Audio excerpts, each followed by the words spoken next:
Aku kadang-kadang kalau Assalamualaikum warahmatullahi wabarakatuh. Halo semuanya, perkenalkan nama saya Muhammad Fikri. Saya dari Fakultas Ekonomi dan Bisnis, Program Studi Manajemen semester 4. NIM saya 289 2150 198.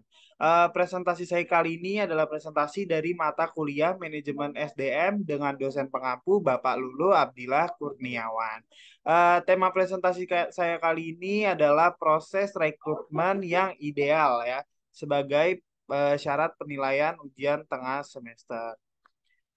Oke, kita langsung ke perkenalan dulu. Apa sih manajemen SDM? Manajemen SDM atau manajemen sumber daya manusia adalah pemanfaatan sejumlah individu secara efisien dan efektif, serta dapat digunakan secara maksimal untuk mencapai tujuan organisasi atau perusahaan. Kajian MSDM menggabungkan beberapa bidang ilmu seperti psikologi, sosiologi, dan lain-lain.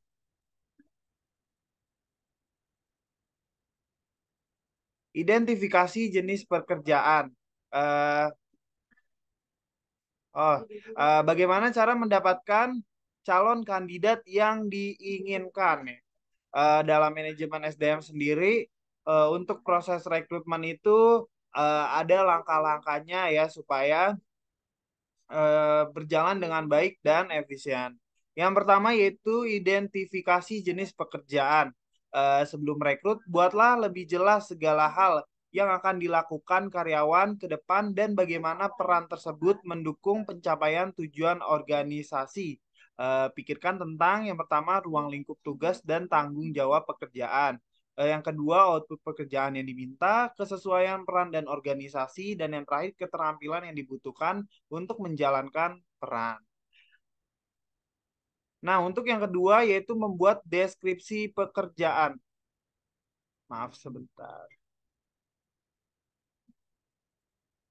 Ini merupakan tahapan rekrutmen yang penting, di mana harus menguraikan gambaran pekerjaan dan kriteria yang diperlukan untuk seleksi kandidat. Juga perlu mengidentifikasi kompetensi yang dibutuhkan untuk menjalankan peran yang dicari, termasuk yang pertama yaitu keterampilan, bakat, pengetahuan, dan pengalaman.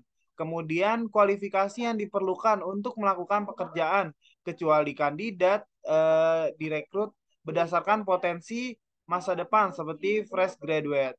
Kemudian kualitas pribadi yang relevan dengan pekerjaan seperti kemampuan untuk bekerja dalam tim, kepemimpinan, dan komunikasi. Kemudian mencari kandidat. Mencari kandidat dapat dilakukan dengan dua metode, yaitu pencarian internal dan eksternal. Mode internal meliputi referensi dari staf, perencanaan suksesi, dan perekrutan sekunder. Sedangkan metode eksternal yaitu memberi banyak pilihan talent dari luar organisasi. Juga dapat menarik mereka melalui rekrutmen online, iklan media, dan jaringan. Iklan lowongan kerja masih menjadi cara paling populer untuk menjaring kandidat lebih banyak. Iklan harus jelas dan benar-benar menggambarkan pekerjaan serta menggunakan visual dan kata-kata positif untuk menarik pelamar. Karenanya, pastikan unsur-unsur ini termuat dalam iklan lowongan eh, suatu perusahaan.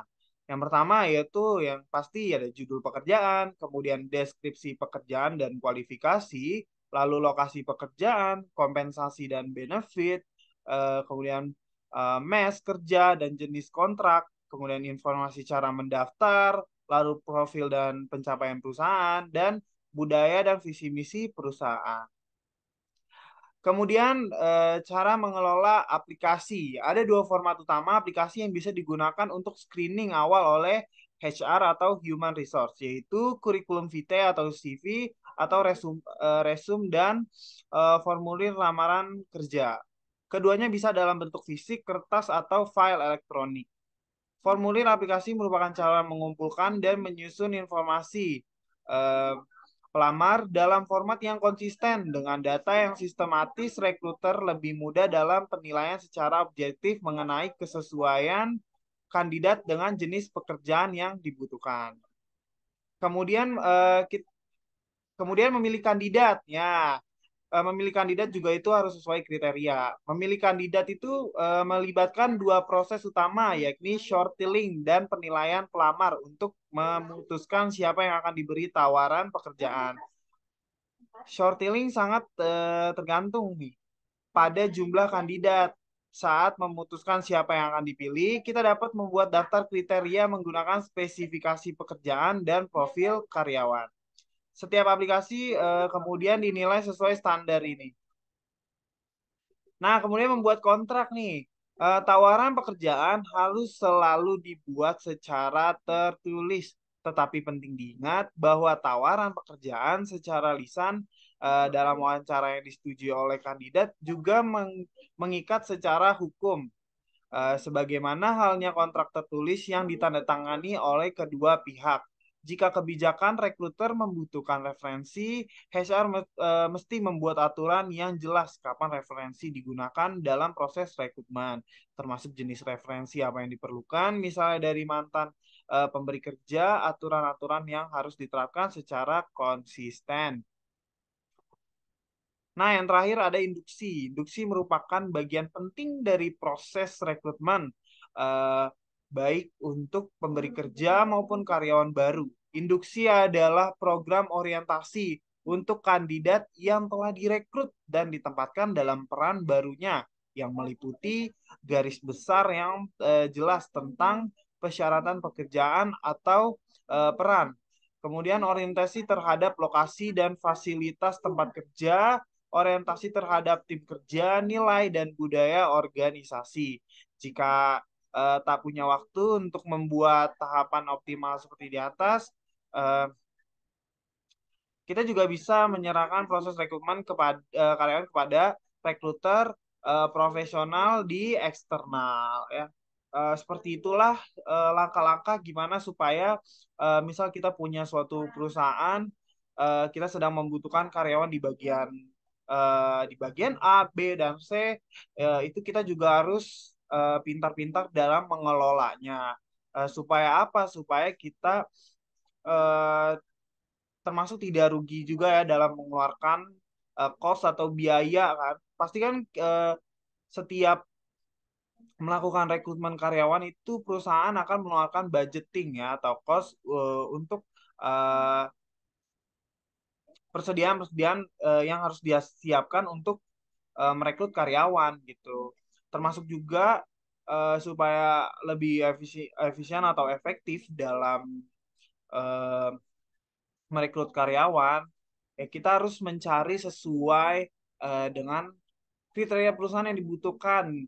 Entah atau perusahaan lebih milih fresh graduate ya dengan tanpa pengalaman atau yang sudah memiliki pengalaman yang harus disertakan dengan bukti portofolio kandidat telah bekerja sesuai dengan pengalaman yang dicari oleh perusahaan kita gitu misalnya.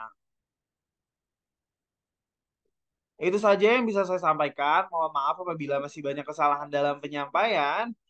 Saya akhiri. Wassalamualaikum warahmatullahi wabarakatuh.